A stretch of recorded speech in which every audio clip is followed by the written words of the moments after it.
बिस्मिल्लाहिर्रहमानिर्रहीम। Class 9 physics national book foundation chapter number 3 हमने start किया हुआ। इससे पिछले लेक्चर में हमने मोमेंटम स्टार्ट किया था। आज हम force and change in momentum discuss करेंगे। जब हम Newton second law of motion discuss कर रहे थे उसमें मैंने आपको एक एग्जांपल दी थी जो आपकी बुक में भी मौजूद थी कि जब भी आप किसी फुटबॉल को किक करते हो तो फुटबॉल में एक्सेलरेशन प्रोड्यूस होता है, वो मूव करना स्टार्ट कर देता है और अपनी डायरेक्शन भी उसकी एक ख़ास हो जाती है। अगर पहले स्लो किसी और डायरेक्शन में मूव कर रहा है तो किक करने के बाद एक तो उसकी स्पीड भी तेज़ हो जाती है, उसमें एक्सेलरेशन प्रोड्यूस होती है और उसकी डायरेक्शन भी चेंज हो जाती है। ठीक है, तो किक करने से जो बॉल की स्पीड चेंज होती है और जो डायरेक्शन चेंज होती है, ये कॉन्सेप्ट रिलेटेड है मोमेंटम से। मोमेंटम जो है वो बेसिकली क्या होता है, एक मेजरमेंट है कि किस तरह से हमारा ऑब्जेक्ट, कितना हमारा ऑब्जेक्ट जो है वो मोशन कर रहा है। ठीक है, a force F produces acceleration A in a body of mass m। ठीक है, एक बॉडी है जिसका मास m है और फोर्स लगाने से उसमें एक्सेलरेशन A प्रोड्यूस होती है।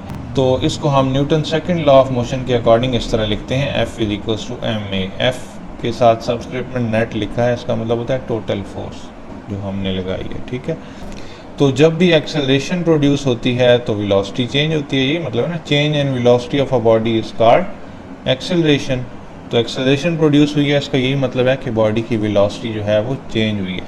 पहले बॉडी जो है वो इनिशियल वेलोसिटी के साथ मूव कर रही थी। Most of the time initial velocity zero होती है अगर ऑब्जेक्ट जो है वो रेस्ट पे पड़ा हुआ है। ठीक है, और फाइनल वेलोसिटी जो अपनी डेस्टिनेशन पे पहुंचने के बाद बॉडी की होती है वो Vf होती है। सबस्क्रिप्ट में Vi और Vf इसलिए लिखते हैं ताकि हमें पता चल जाए कि ये इनिशियल वेलोसिटी है, यानी कि जब हमने बॉल को डिस्टर्ब किया है, उस पर फोर्स लगाई है, तो उस टाइम पे जो वेलोसिटी थी वो, और जब फाइनल डेस्टिनेशन पे वेलोसिटी होती है वो F होती है। During the time interval delta T, कितने टाइम में ये Vi से Vf तक पहुंची है, ये होता है डेल्टा टी।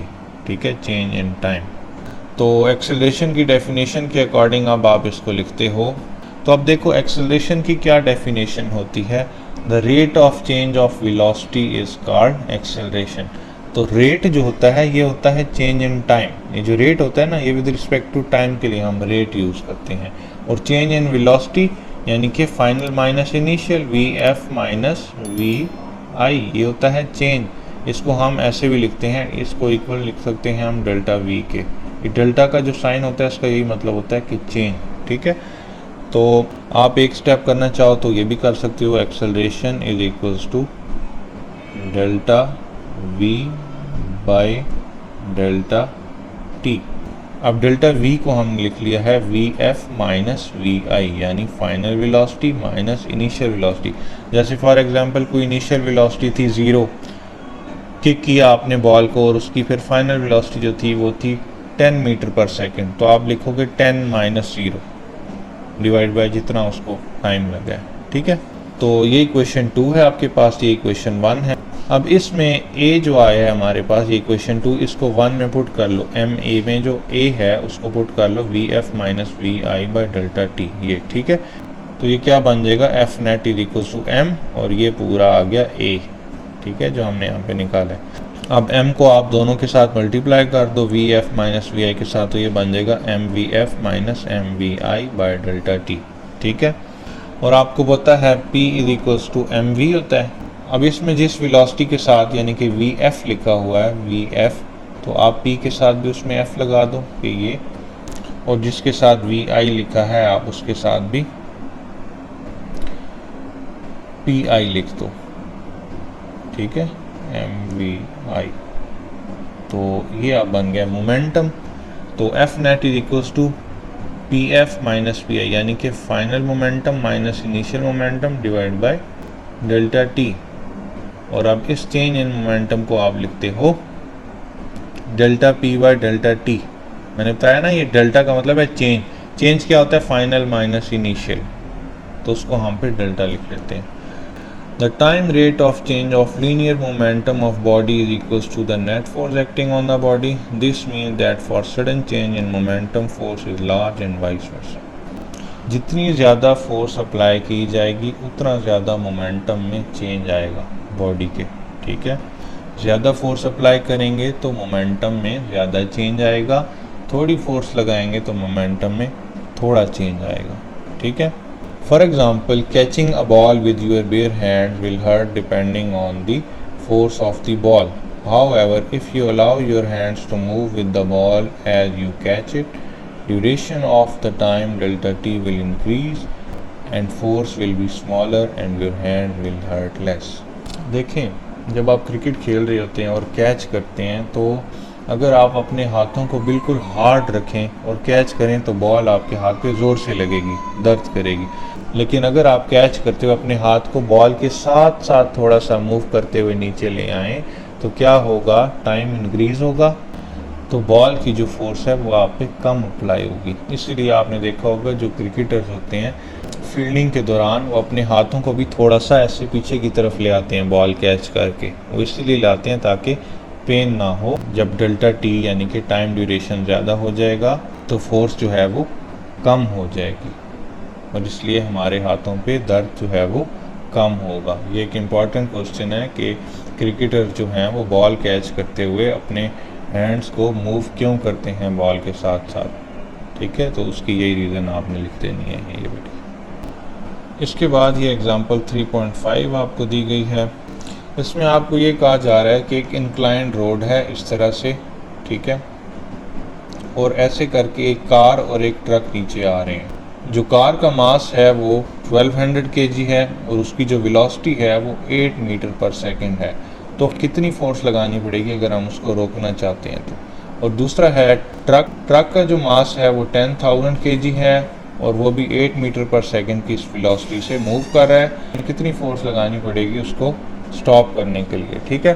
तो जो गिवन डेटा है वो पहले आप लिख लें। मास ऑफ कार कितना है 1200 kg, मास ऑफ ट्रक कितना है mt लिख लें अपनी आसानी के लिए, सब्सक्रिप्ट में हम लिख लेते होते हैं, ठीक है, 10,000 kg।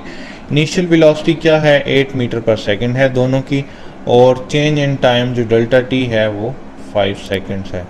फाइनल वेलोसिटी जो है वो 0 मीटर पर सेकंड है, क्योंकि देखें जब आप पूरी फोर्स लगा के कार को या ट्रक को रोक लेंगे तो फिर वेलोसिटी तो ज़ीरो हो जाएगी ना, वो स्टॉप हो जाएगी। यहाँ पे लिखा हुआ भी है as both car and truck have to stop finally. तो जब स्टॉप हो जाएंगी, कोई मोशन नहीं होगी, तो जाहिर सी बात है फाइनल वेलोसिटी ज़ीरो हो जाएगी। तो जो रिक्वायर्ड है, जो हमने फाइंड करना है वो भी लिख लें। Average force required to stop car, FC लिख लें, फोर्स फॉर कार, ठीक है, और FT फोर्स फॉर ट्रक। तो इसको सॉल्व करने के लिए जो रिलेशन यूज़ होगा वो वही है जो हमने अभी फाइंड किया, यानी कि F net is equals to delta P by delta T, rate of change of momentum, ठीक है। तो डेल्टा P को मैंने आपको बताया है, आप लिख सकते हो PF माइनस PI। एक स्टेप यहाँ पे बीच में ऐसे कर लो, PF माइनस PI, यानी कि final momentum minus initial momentum. ये क्या होता है, चेंज इन मोमेंटम होता है, ठीक है। तो अब PF को आप MVF लिख लो इस तरह से, और माइनस आएगा यहाँ पे, और PI को आप लिख लो MVI इस तरह से, डिवाइड बाय डेल्टा T जो टाइम है, ठीक है। तो अब आप पहले कार के लिए फाइंड कर लो कितनी फोर्स रिक्वायर्ड है। तो देखो FC is equals to mass of car 1200 kg था हमें गिवन है, और जो फाइनल वेलोसिटी है वो 0 मीटर पर सेकंड हो जाएगी। हमने बताया ना यहाँ पे कि दोनों कार्स को रुक जाना है तो फाइनल वेलोसिटी 0 हो जाएगी, ठीक है। यहाँ पे माइनस आएगा और फिर मास जो है वो तो हमें पता है 1200 kg है, कार के लिए हम कर रहे हैं ना। तो VI जो है इनिशियल वेलोसिटी वो क्या थी 8 मीटर पर सेकंड थी, और टाइम 5 सेकंड, ठीक है। तो ये आ जाएगा 1920 न्यूटन। हमें कितनी फोर्स लगानी है 1920 न्यूटन लगानी है, माइनस इसलिए कि हम कार की मोशन के ऑपोजिट फोर्स लगाएंगे ना, तभी तो कार रुकेगी, ठीक है, इसलिए माइनस का साइन यहाँ पे यूज़ हुआ है। पार्ट बी जो है इसका है कि ट्रक के लिए आपने फोर्स फाइंड करनी है कि कितनी फोर्स हमें लगानी पड़ेगी ट्रक को रोकने के लिए। तो ट्रक का जो मास गिवन था वो था 10,000 kg। हम इसी फार्मूले में पुट कर रहे हैं MVF minus MVI by delta T। तो M जो है वो 10,000 kg हमने पुट कर लिया, और फाइनल वेलोसिटी 0 हो जाएगी, सेम केस है, ठीक है, माइनस और मास फिर 10,000 kg, और अब VI यानी कि इनिशियल वेलोसिटी क्या है 8 मीटर पर सेकंड है, कार और ट्रक दोनों के लिए हमें क्वेश्चन में उसने बता दिया है, और टाइम जो है 5 सेकंड है दोनों के लिए भी बता दिया। तो ट्रक को रोकने के लिए जो फोर्स रिक्वायर्ड होगी वो 16,000 न्यूटन होगी। माइनस साइन इसलिए लगा है कि ऑपोजिट डायरेक्शन में ट्रक की मोशन के, यानी कि ये इंक्लाइंड सरफेस है, ये ट्रक आ रहा है नीचे की तरफ, तो ऑपोजिट हमें फोर्स लगानी पड़ेगी इसको रोकने के लिए, इसलिए माइनस का साइन यूज हुआ। ठीक है, ये यहाँ पे आपको बताया हुआ भी है। The negative sign shows that force is applied opposite to the direction of motion. ठीक है, दैट इज वेलोसिटी, यानी कि जो वेलोसिटी की डायरेक्शन है जो उसके ऑपोजिट हमने फोर्स लगानी है, तब जाके ये स्टॉप हो सकेगा। ठीक है, आज का लेक्चर इतना ही था। नेक्स्ट लेक्चर में हम इंशाल्लाह नेक्स्ट टॉपिक को डिस्कस करेंगे, तो चैनल को सब्सक्राइब कर लें ताकि वो वीडियो भी आप तक आसानी से पहुंच जाए। नेक्स्ट वीडियो में मिलते हैं, तब तक के लिए अल्लाह हाफिज़।